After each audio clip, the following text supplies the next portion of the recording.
Hey, it's Keisha. Welcome and welcome back. We are on our next reading in the Aquarian. I believe chapters 119 and 120 is what we'll cover today. So let's first take a moment and gather ourselves and center in. So just close your eyes. Take a deep breath in. And let it out. Another deep breath in. And out.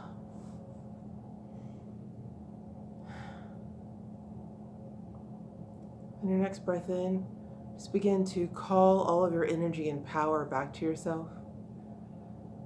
I now call all of my energy and power back.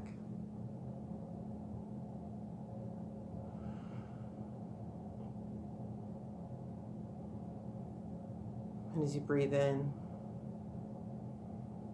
feel yourself collecting, becoming more full and present.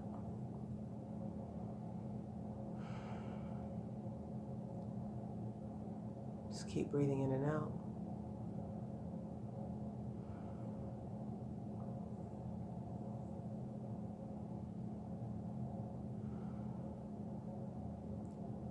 And on your next in-breath, just begin to collect all of the errant and stray thoughts. Anything that's outside of this space, anything from cares in the week, anything about what's coming up. Just begin to collect all of that. And on the exhale, blow it into a balloon just above your head.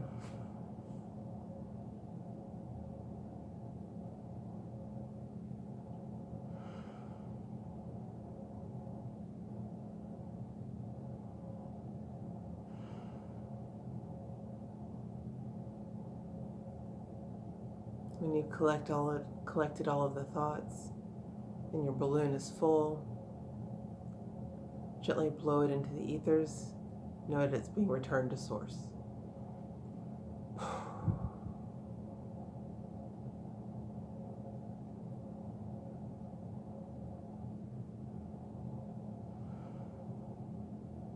Gently turn your focus back to yourself.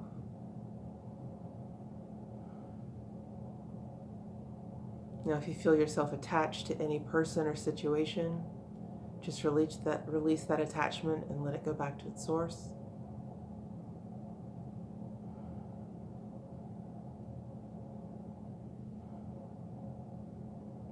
And if you feel like anything's attached to you, any person, any situation, any particular outcome,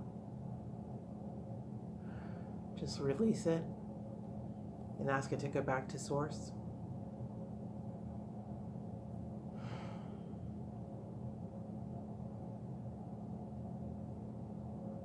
At this point, you should feel yourself full, present, focused, and free. Breathe that in.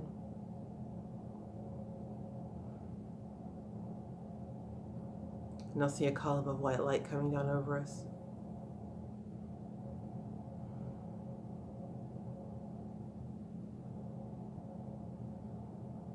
Breathe in that light.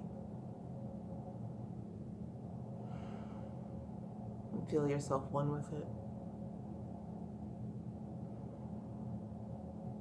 Now gently lift up into that column.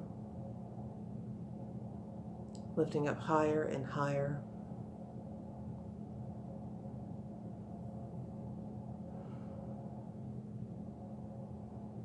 Out of this hard and heavy physical dimension into a space of oneness, lightness.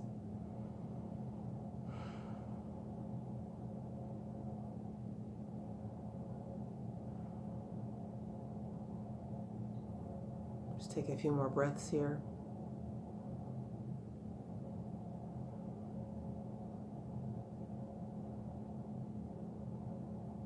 And when you're ready, gently open your eyes.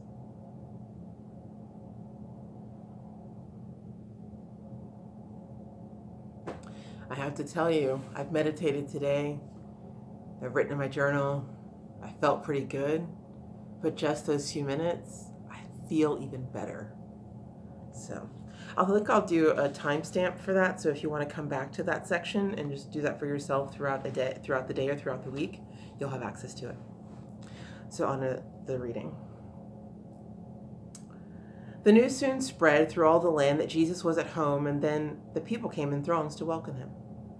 And Matthew, one of the 12, a man of wealth, whose home was in Capernaum, spread forth a sumptuous feast. And Jesus and the foreign masters and the 12, and all the people of shades and people of all shades of thought were guests.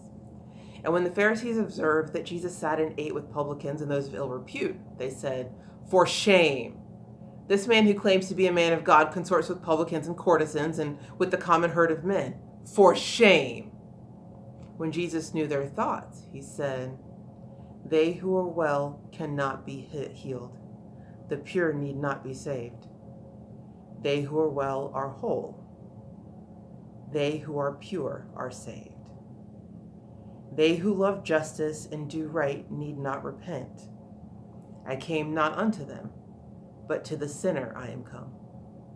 A band of John's disciples who had heard that John was dead were wearing badges for their dead, were fasting and were praying in their hearts. And when the Pharisees observed they came to Jesus, they said, Why fast the followers of John, and your disciples do not fast?" And Jesus said, "Lo, you are masters of the law. You ought to know. Perhaps you will make known your knowledge to these men. What are the benefits derived from fasts?" The Pharisees were mute. They answered not. And then Jesus said, "The vital force of men depends on what they eat and drink. Is spirit life the stronger when the vital force is weak? Is sainthood reached by starving? Self-imposed? Is sainthood reached by starving? Self-imposed? A glutton is a sinner in the sight of God, and he is not a saint who makes himself a weakling and unfitted for the heavy task of life by scorning to make use of God's own means of strength. Lo, John is dead, and his devoted followers are fasting in their grief. Their love for him impels them on to show respect, for they have taught.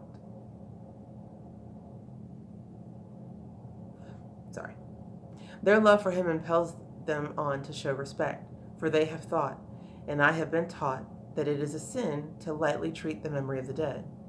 To them it is a sin, and it is well that they should fast. When men defy their consciences and listen not to what they say, the heart is grieved, and they become unfitted for the work of life, and thus they sin. The conscience may be taught. One man may do in conscience what another cannot do. What is sin for me to do may not be sin for you to do. The place you occupy upon the way of life determines what is sin. There is no changeless law of good, for good and evil both are judged by other things. One man may fast, and in his deep sincerity of his heart is blessed. Another man may fast, and in the faithlessness of such a task imposed is cursed. You cannot make a bed to fit the form of every man. If you can make a bed to fit yourself, you have done well. Why should these men who follow me resort to fasting, or to anything that would impair their strength? They need it all to serve the race. The time will come when God will let you have your way, and you will do with me what Herod did to John. And in the awfulness of that sad hour, these men will fast. They who have ears to hear may hear. They who have hearts to feel may understand. Now, Nicodemus, who once came to Jesus in the night to learn the way of life, was among the guests. And standing forth, he said, "Rabboni, it is true that Jewish laws and Jewish practices do not agree. The priesthood needs to be reformed. The rulers should become more merciful and kind. The lawyers should become more just. The common people should not bear such loads. But could we not gain these reforms and not destroy the service of the Jews? Could you not harmonize your mighty work with that of the Pharisee and the scribe? Might not the priesthood be a benefit to your divine philosophy?"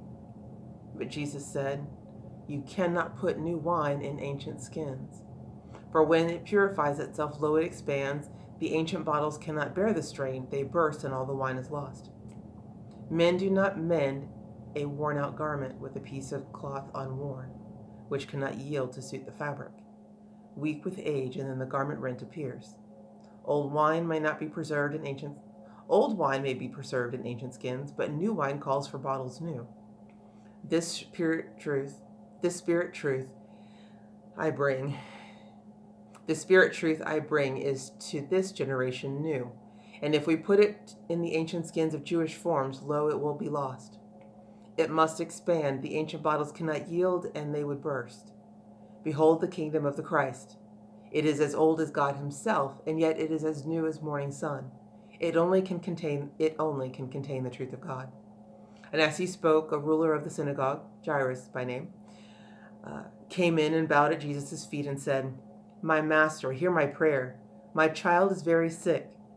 I fear that she will die. But this I know, that if you will come and speak the word, my child will live." She was an only child, a girl 12 years of age. And Jesus tarried not. He went out with the man, and many people followed them. And as they went, a woman who had been plagued with hemorrhage for years had been a subject of experiment of doctors near and far, and all had said she cannot live, rose from her bed and rushed out in the way as Jesus passed. She said within herself, "If I can touch the hem of his garment, then I know I will be well." She touched him, and at once the bleeding ceased and she was well. And Jesus felt the healing power that had gone from him, and speaking to the multitude, he said, "Who was it that touched my coat?" And Peter said, "No one can tell. The multitudes are pressing you. A score of people may have touched your coat."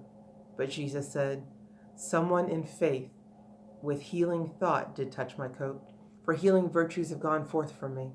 And when the woman knew that what she did was known, she came and knelt at Jesus' feet and told it all. And Jesus said, "Your faith has made you whole. Go on your way in peace." Now, as he spoke, a servant from the home of Jairus came and said, "My master, Jairus, trouble not the Lord to come. Your child is dead." But Jesus said, "Jairus, man of faith, do not permit your faith to waver in this trying hour." "What is it that the servant said? The child is dead? Lo, what is death? It is the passing of the soul out of the house of flesh.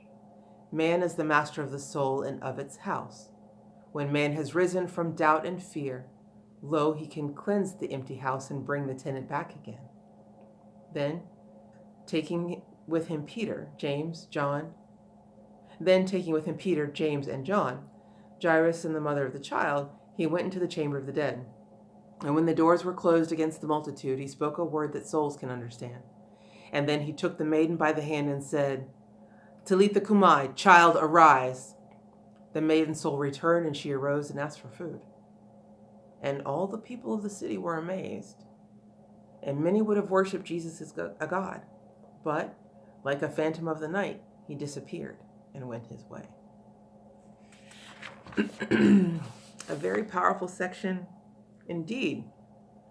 So here we get confirmation that Matthew is, so the 12 were of different professions before they came to be with Jesus, and Matthew is obviously a very wealthy man. So he throws a feast for Jesus, the foreign masters, the 12, and other dignitaries. And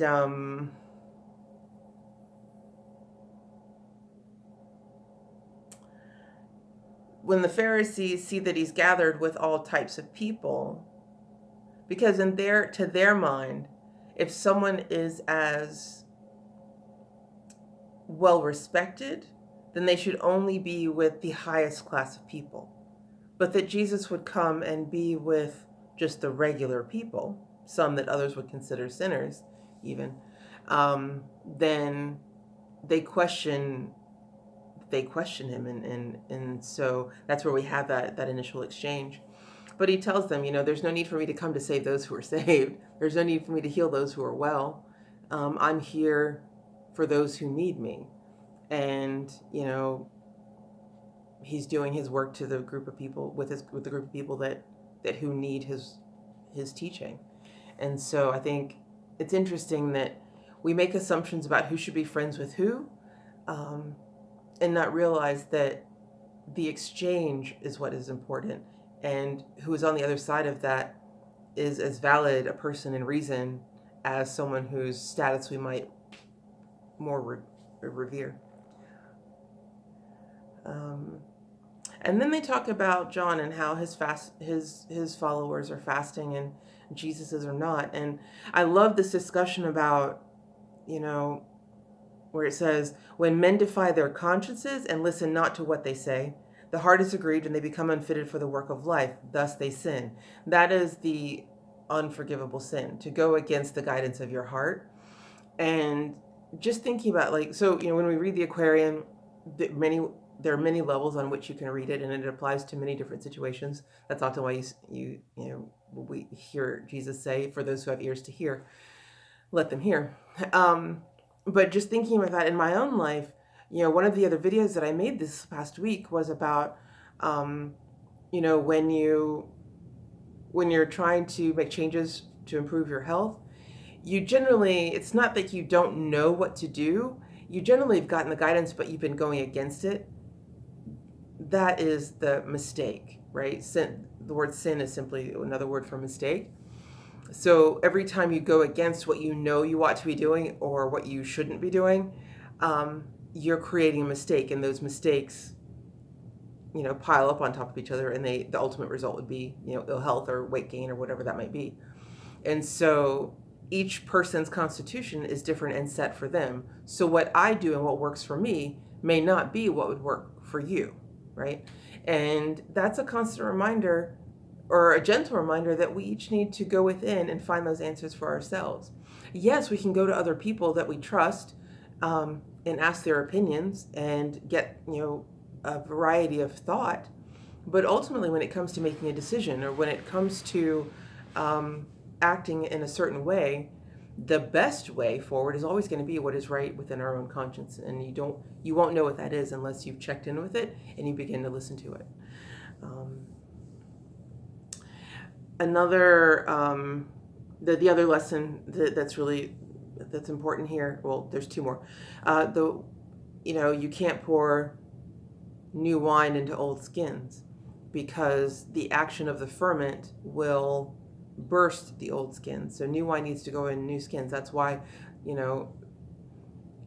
Nicodemus wants to take, if you remember, like, the reason they remind us that he comes in the night, it's because he wasn't when he was initially introduced to Jesus and Jesus's thought, he was very curious and wanted to know more. But by virtue of his social position and his current level of understanding, he wasn't able to openly acknowledge Jesus by going to him in the daytime. So he went at night, which is also symbolic of him working on his subconscious. Well, now he's grown to the extent that he can be at the feast in public and ask these questions. So we know that he has, Jesus' teachings has worked in him like the leaven, and he's now grown in consciousness to the extent that he can ask this question in public. And so his question, though, still belies not yet quite mature understanding, by asking, well, why can't you work with the Pharisees? Why can't you work within current Jewish teachings to share your message? Certainly the institutions that already exist could be helpful in you promoting it and moving it forward. And Jesus is like, no, there's no room in those old institutions for this new thought. As it is, the thoughts outside of the institutions are already causing the trembles is already causing those institutions to tremble. Ultimately, the idea is that they will fall. And so there isn't room within an established doctrine and practice for these new thoughts to be incorporated. And so you find that the people who are following Jesus, and even those who follow him now, if they're focused on Jesus and his teachings, well, then they're leaving those old ways behind, right? Because there's no place for them. And more than likely, the old ways didn't serve. They were waiting and looking for something new that really spoke to their heart, and they found it in his message. The second, or the next set of thoughts that I think they're really key from this section is the healing. Now, Jairus comes and says that his daughter is sick, and that he knows that if Jesus will come, he will heal his daughter. And it's on that knowing, that faith, like there was no sense of, well, Jairus didn't say, well, I think if you come, I think you can help. I'm wondering if you came, would you be able to help? There's no question that it's Jesus, come, please, my daughter is sick. if you come, she will be healed. There's a difference in those sentiments, right? And knowing that is the faith on which Jesus is able to heal that child, and not even heal the child who is sick, but by the time he gets to her, because he's had to stop and acknowledge that someone else has been healed along the way, the child is already dead. But I love what he says, that the child is dead. Lo, what is death? It is the passing of the soul out of this house of flesh, right? But if you cleanse the house of flesh, you can call the soul back again, right? So, and this is not the first time we've seen, or that we will see, the resurrection of the dead. The teaching that death is simply an illusion. It's an illusion that we have bought into, because the soul can leave. We can clean the flesh and ask the soul to return. And so that's what he does. And we'll see this in other things as well, in other stories of death and resurrection as well. The other one that I think is interesting is, where is it?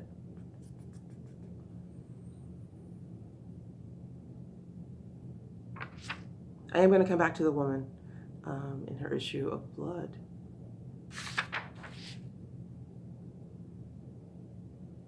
Oh, yeah. When he's talking about the followers of John. So when he's talking about the followers of John, he says, these men fast because they were followers of John, and in their grief, this is what they are called to do by their conscience. There will come a time when you will do to me what Herod has done to John, and my disciples will fast in grief over me. And he's telling them directly what is going to transpire. And they don't yet seem to hear, because he has to say at the end of that, for those who have ears may hear, they who have hearts to feel may understand. And it's such a direct, and it's very clear cut and obvious what he's telling them. But as we have seen and what we will see, not even the 12 who spend so much time with them are able to recognize the truth of what's being said. Coming back to the woman with the issue of blood, again, this is the healing by faith. What she hears that Jesus is going to be passing through the town, and just knows that if she can just get close enough to touch his robe, that by that alone she can be healed. So really, is it the touching of her robe, or is it her faith that if that's what she does, that's what it will be? An interesting point, yesterday I was a little bit frustrated about, I've got this project, this thing that I've been working on, and I'm not seeing the result, translate blessing that I'm looking for out of it. And I was, been a little frustrated, disappointed, upset, blah, blah, blah. And I sat down and I wrote all of it out, all that I was feeling about all the different aspects of it. And then went through and just did a few readings to kind of get some clarity, at least on those individual aspects. And then from that, I could see that I had some individual homework to do. And then one of the things that one of the things that I remembered is that, I want to move, and this project hasn't happened, and it hasn't come to fruition in such a way that I can now move. But a couple of months ago, I had the thought that, I really need to finish filming the Aquarian with this particular backdrop in this particular position, because I want the whole series to be consistent. Now, that is my faith in how I want things to go, right? I don't want to move from this apartment before I finish filming the Aquarian. So to me, that's two things. One, I need to get cracking on filming the Aquarian to make sure I get them all in. And two, how on earth could I expect to move if that's the condition I set up if I haven't finished filming? So why should I be looking? It's too early for me to be looking for my blessings, because I haven't done what is mine to do. And so, we forget that we forget that we're so powerful. We create these conditions by these thoughts and declarations that we make. But by those same declarations, we can heal and attract and progress.